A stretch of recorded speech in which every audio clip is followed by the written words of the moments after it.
Oli, estamos en el tercer capítulo de mi podcast, Cantiercosum, en el que estamos haciendo una guía de lectura de distintos filósofos. Este es ya el último episodio de Foucault y el último libro del que hablaremos sobre él. Tenía variaciones de libros sobre la mesa para este último episodio dedicado a Foucault, pero finalmente me decidí por la voluntad de saber. No sé para qué meto expectación si ya igualmente podréis ver el libro en el título del podcast, pero bueno. Yo y mis cosas de loca. Wow, she's so crazy, I love her.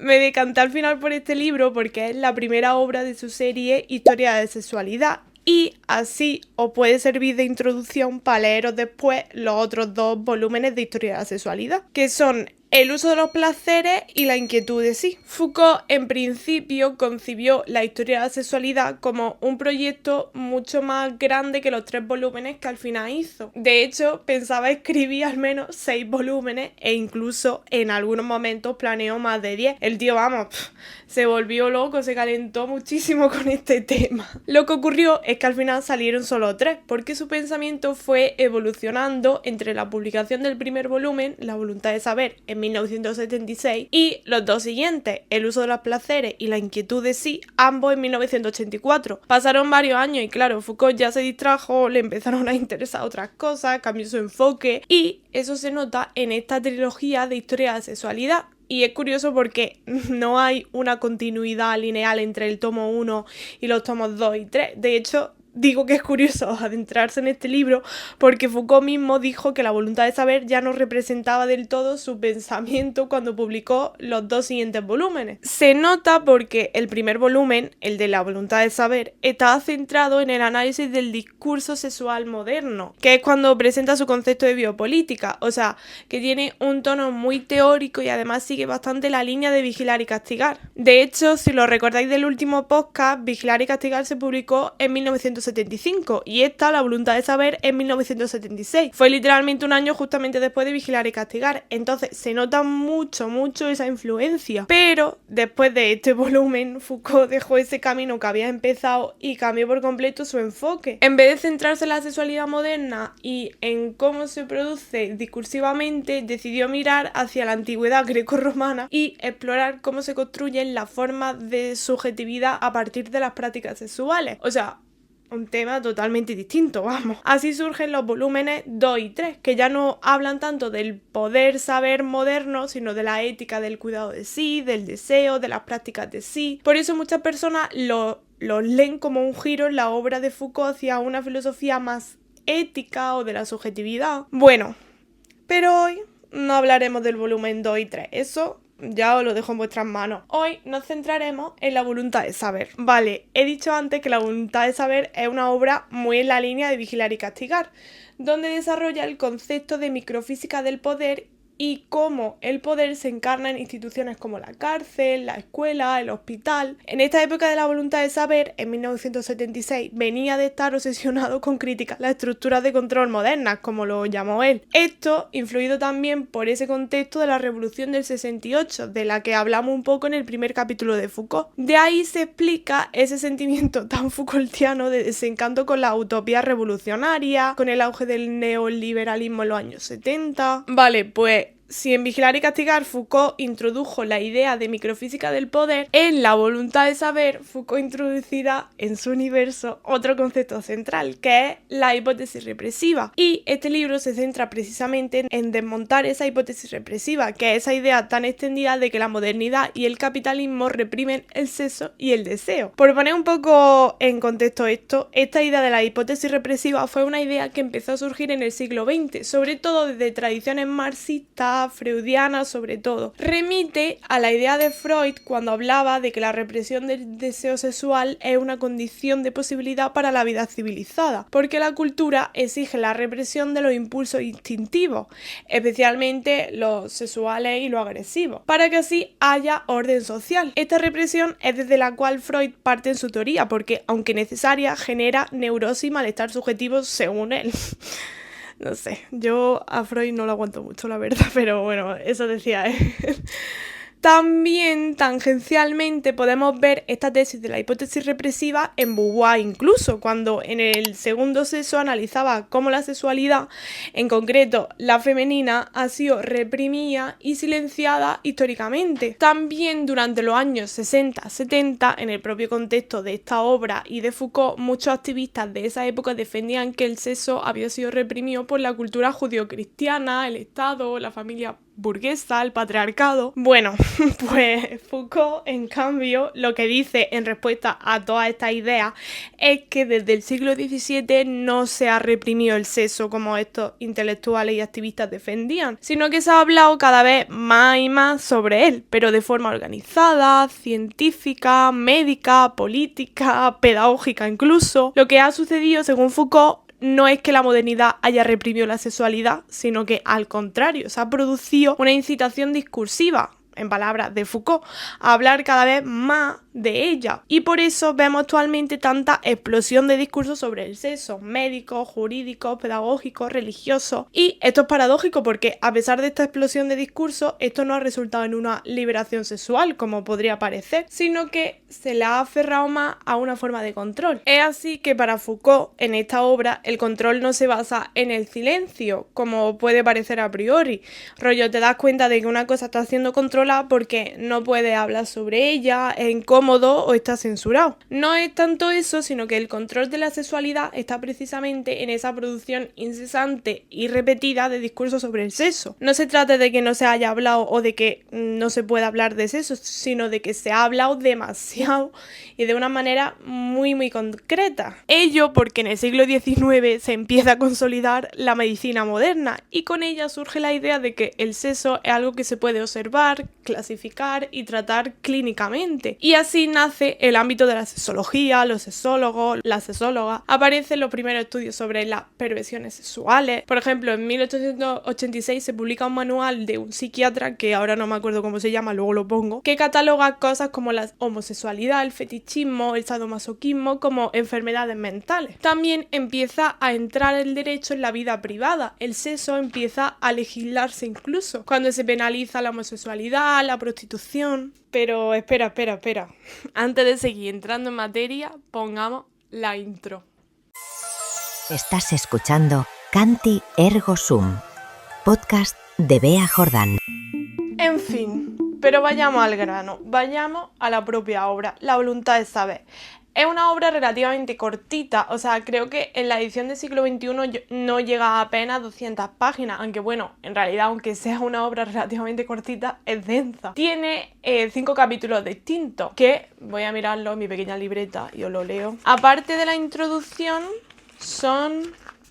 primero, nosotros, los victorianos. Segundo, la hipótesis represiva. Tercero, la ciencia sexualis. Cuarto, el dispositivo de sexualidad. Quinto, el derecho de muerte y poder sobre la vida. También, otra cosa curiosa es que este primer libro de historia de la sexualidad, Foucault lo iba a llamar al principio Sexo y Verdad, pero al final lo acabó denominando La voluntad de saber, inspirado por La voluntad de poder de Nietzsche. E igualmente, el primer título que Foucault pensó para este libro, Sexo y Verdad, nos avisa un poco mejor la intención inicial que Foucault siempre ha tenido con este libro, que es no tratar de los placeres per se, sino de los distintos discursos que dicen la verdad sobre esos placeres, con el fin de controlarlos, domesticarlos. Y bueno, empecemos con el primer capítulo, nosotros los victorianos. El título nos hace ya imaginarnos el siglo XIX, época victoriana, la reina Victoria reinando, corsés, couture, vestidos largos, peinados enormes, fantasía, encaje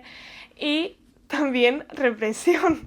Todo lo relacionado con el sexo debía limitarse al matrimonio heterosexual, monógamo y con fines reproductivos. El resto, o sea, todo lo que se salía de eso, como la prostiquer, la homosexualidad, el placer por placer, era tachado como pecado, enfermedad o perversión. Todo este rollo de la represión, dice Foucault, no es nuevo del siglo XIX, de la época victoriana, sino que se remonta desde el siglo XVII. Ya desde el siglo XVII empezó a convertirse en un objeto de vigilancia, pero en el capítulo 2 Foucault le da ya un giro a esto y es cuando introduce la hipótesis represiva, que ya la he adelantado un poco antes en la introducción. Foucault aquí habla de Freud y de cómo muchos filósofos han conceptualizado la idea tan popular de que desde el siglo XVII hasta bien entrado el siglo XX se ha vivido bajo una represión sexual impulsada por el capitalismo puritano. Pero para Foucault lo que ha pasado en realidad es lo contrario. Más bien se ha hiperhablado sobre la sexualidad. Lo que ha habido, dice él, es una voluntad de saber sobre el sexo. Una voluntad de saber que se ha traducido en un deseo de observarlo, medirlo, clasificarlo y controlarlo. Una gran cantidad de discursos sobre el sexo que, paradójicamente, lo ha silenciado para vigilarlo mejor. Esta represión, que es la base de la hipótesis represiva, no nos ha callado entonces, nos ha hecho hablar un montón. Esta lógica se seculariza en los siglos XVIII y XIX y a su vez el discurso sobre el sexo se vuelve más y más un asunto del Estado. La economía, la medicina, la educación, la política, todos quieren saber quién desea qué, cuándo y con qué efectos, porque se pretende hacer económicamente útil la sexualidad. Y en principio el modelo ideal era el sexo matrimonial, hetero, monógamo y reproductivo. Pero de una forma un tanto paradójica el discurso se empieza a obsesionar no solamente con ese sexo más normativo, sino con todas las formas desviadas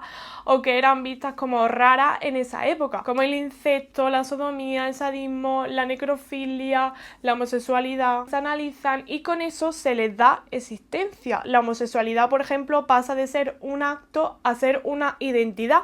Nace el homosexual como tipo de persona. Es una de las grandes trampas del poder. Al visibilizarte, te está controlando a la par. En el capítulo 3, la Scientia Sexualis, Foucault se hace la exótica y habla de Oriente, comparándola con Occidente. Lo hace porque aquí distingue entre la ars erótica y la Scientia Sexualis. La ars erótica dice que es típica de algunas culturas orientales, donde la verdad del sexo se extrae del placer mismo. Se entiende que conocer el cuerpo es vivirlo. Esto se diferencia de la Scientia Sexualis, que es lo que se vivió en Occidente, donde el sexo se empezó a estudiar, clasificar, se vuelve un objeto de saber, lo que lo convirtió también en un síntoma de algo, trastorno algunas veces, pero también en identidad. Aquí en este capítulo es cuando Foucault introduce el instrumento que hace posible la Scientia Sexualis, que para él es la confesión cristiana. Se pretende que el otro confiese para montar alrededor de su sexualidad un discurso científico, y esto se manifiesta en la confesión que hace ante el cura, pero no solo ante él, sino ante otra figura más, que es el psicoanalista. Porque aquí Foucault lanza una crítica clara al psicoanálisis de Freud, que hace que el sexo esté siempre presente aunque no lo parezca, porque es causa universal y todo se puede explicar desde él. Y tras esa confesión tuya se requiere una interpretación, alguien que supuestamente traduzca tu placer en verdad, que es lo que hace el psicoanálisis y extrae de ahí un efecto terapéutico. Y aquí es donde Foucault se meterá para cuestionar si es terapéutico o realmente disciplinario, porque Freud no nos liberó, sino que nos metió aún más en la lógica del saber poder, según Foucault. Pasando ya al cuarto y penúltimo capítulo, que se llama El dispositivo de sexualidad, Foucault habla precisamente de que la sexualidad no es natural ni espontánea, es una construcción social que se ha encargado de regular cuerpos y placer. Esta es para mí una de las ideas más centrales de este libro. Todo forma un dispositivo de sexualidad, un entramado de discursos, instituciones, normas y saberes que convierten la sexualidad en un objeto de vigilancia y de intervención. Y funciona a través de penetrar lo más íntimo para gestionar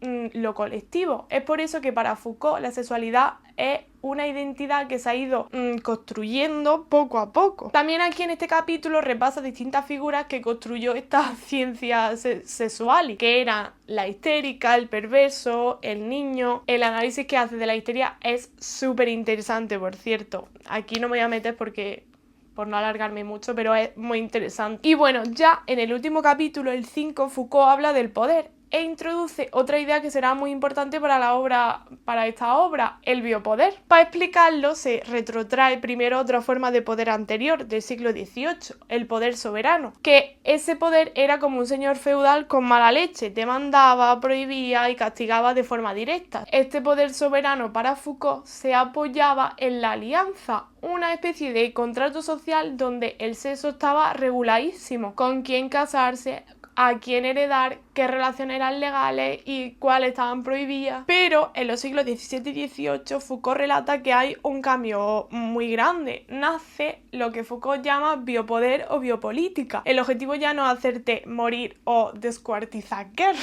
sino hacerte vivir, pero según sus propios términos: sano, productivo, normal. Ahora el control se ejerce gestionando la vida, metiéndose en tu sexualidad, tu salud, tu natalidad, tu higiene Y vale, sé que esto puede sonar muy conspiranoico, rollo, el COVID no es real, lo crearon en chino para controlarnos. Pero en realidad Foucault no está hablando de una gran conspiración con gente malvada en una sala secreta tomando decisiones que afectan al mundo entero. Lo que él analiza es mucho más sutil y por eso también más inquietante. El biopoder no es una trama oculta, sino una forma de organización del poder que se va desplegando históricamente a través de instituciones, discursos científicos y prácticas cotidianas que parecen normales o incluso neutrales. No es que alguien en concreto haya decidido, venga, vamos a controlar los cuerpos desde dentro. Es que a medida que los estados modernos se han ido consolidando, se dieron cuenta de que su fuerza no solo depende de castigar, sino de gestionar, de mirar por la salud de la población, regular nacimiento y mortalidad, introducir normas higiénicas, promover ciertos comportamientos sexuales y desalentar otros. Todo esto no ocurre desde un solo centro de poder, sino a través de múltiples redes, desde los médicos, los profesores, policías, psicólogos, arquitectos incluso. Foucault no dice que esto sea malo en sí, ni tampoco bueno. Y no es que alguien lo haya planeado rollo teoría de la conspiración, no sé qué, sino que hace ver cómo ha emergido como parte del desarrollo histórico del Estado moderno, del capitalismo y de la racionalidad científica. Foucault no te está diciendo desconfía de todo, porque la farmacia, los médicos, todos nos están engañando. No, sino pregúntate cómo ciertos discursos y prácticas producen lo que entendemos como normal, verdadero y deseable. Todo esto apunta hacia lo que Foucault denomina la anatomopolítica del cuerpo humano. Tiene cojones el nombre. ¿Qué es esto? Que empezamos a ver el cuerpo como una máquina que hay que hacer eficiente a través de disciplina. Todo esto ocurre gracias a una maquinaria de instituciones que no paran de funcionar. La escuela, la cárcel, el trabajo, la familia. Y con esto también vemos una novedad que introduce Foucault en el análisis filosófico del poder, que es que el poder no está en un solo sitio, ni es una autoridad única que lo controla todo, sino que está repartido, descentralizado. Eso es lo que llama la microfísica del poder. Y bien, ¿cómo une el análisis de la sexualidad con todo esto del biopoder? Para Foucault, la sexualidad se convierte en el punto caliente, y no como pensáis, donde se concentra todo este rollo del poder, verdad y control, donde todo el mundo cree que está escondida la verdad sobre quién es, como si tus prácticas sexuales fueran las que determinan tu identidad entera. Todo esto me hace pensar mucho acerca de cómo se han construido históricamente las identidades hetero y LGTB, porque claro, es como si Foucault nos dijera a la cara, ¿de verdad crees que naciste así? Pues no, porque para él no es que descubramos nuestra identidad sexual como si estuviera escondida dentro o fuera, sino que nos la fabrican mediante discursos, instituciones, clasificaciones médicas, manuales de psiquiatría, películas románticas de Antena 3. Hoy a Pablo le apetecía comer todo eso. No quiero que nadie malinterprete esto, porque no es rollo el lobby gay o que las identidades sexuales sean construcciones ficticias que no existan o que no deban existir o que sean mentiras, sino que esto apunta a que tu identidad sexual, o sea, cómo te defines, no cae del cielo, chica. Es una construcción histórica que ha tenido sentido en contextos concretos y que ha servido a objetivos muy específicos a lo largo de la historia, a gobernar mejor, clasificar, corregir, curar y sí, también normalizar. Y lo que Foucault plantea en el fondo aquí no es solo un análisis histórico, está también desmontando una ontología del yo, esa idea tan extendida de que hay algo verdadero, profundo dentro de nosotros que tenemos que descubrir, porque cada vez que creemos que nos acercamos a la verdad de lo que somos, en realidad nos estamos acercando a lo que el poder quiere que creamos que somos. Por ejemplo, a ver, cuando una persona dice yo soy hetero o yo soy gay, bi, lo que sea, Foucault no está diciendo que vaya y diga eso no existe, es mentira, como un cuñado en Nochebuena. Lo que dice es ese yo soy está mediado, construido, fabricado en un contexto histórico muy concreto, con unas condiciones específicas de saber y poder, y eso no lo invalida, al contrario, lo sitúa, lo hace comprensible y lo vuelve también susceptible de cambio. O sea, que algo sea histórico no está unido a que esté escrito en piedra y no se pueda cambiar. Puede ser transformado Y ahí está el potencial de esta propuesta de Foucault, que en realidad te enseña que la heterosexualidad no es el default, ni la homosexualidad es una desviación natural, sino que ambas son productos de un sistema que necesita categorizar cuerpos y deseos para poder gestionarlo. Porque si todo fuera fluido y cambiante, como suele ser en la realidad, ¿cómo lo vas a meter en un censo? ¿O cómo organizas escuelas, cárceles?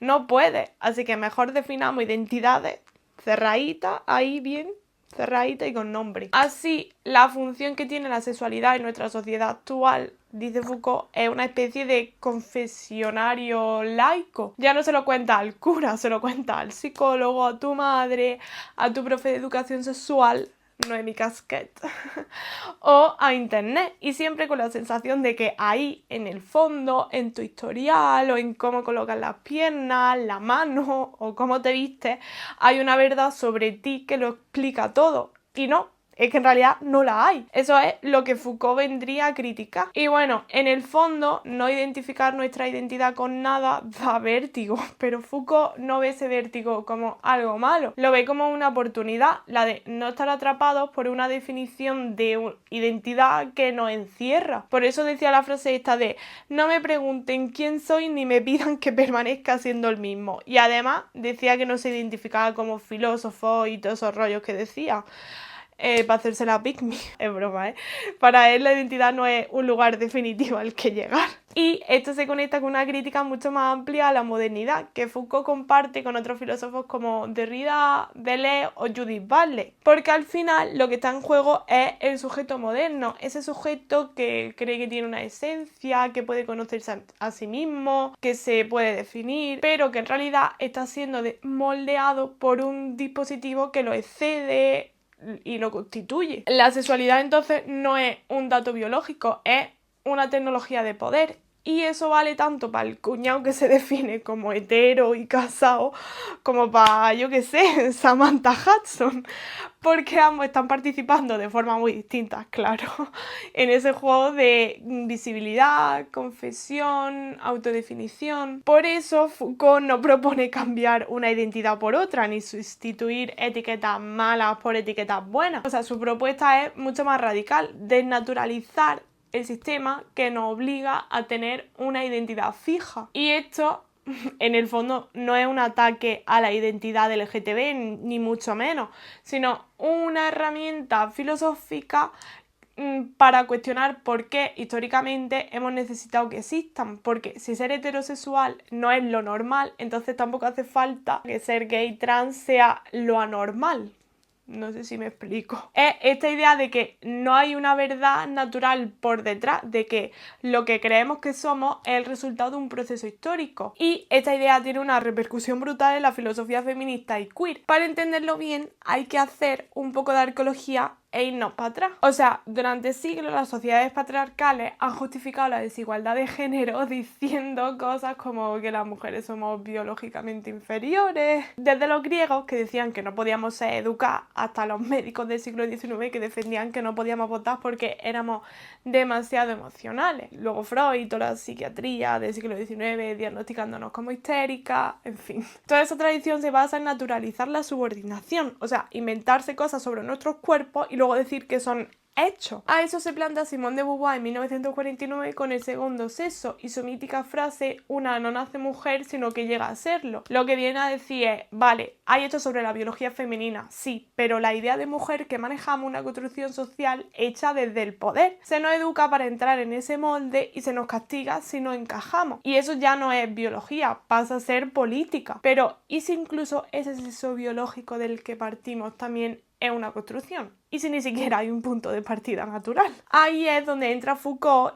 y otras autoras como Wittig y, claro, Judith Butler. Wittig, o Wittig, no sé cómo se pronuncia, propone romper directamente con la categoría de mujer porque considera que solo tiene sentido dentro del sistema heterosexual. Dice que lesbiana es el único concepto que escapa a esa estructura de servidumbre histórica hacia los hombres. Pero es que Foucault en esta obra y en la serie de la historia de la sexualidad había puesto ya las bases para pensar esto. No somos sujetos sexuales que después somos oprimidos, sino que es el poder el que fabrica esos mismos sujetos sexuales. El sexo no es un dato bruto, sino una categoría que se produce discursivamente, que sirve para ordenar los cuerpos, distribuirlos, gestionarlos. Si seguimos este hilo, llegamos inevitablemente a Judith Butler, que en Gender Trouble básicamente coge esta perspectiva de Foucault, lo aplica al sistema cis-heteropatriarcal y dice, vale, si el sexo no es natural, si el cuerpo es moldeado por discurso y práctica, y si el género tampoco es algo que uno tiene, sino algo que uno hace. Pero bueno, no sigo por ahí,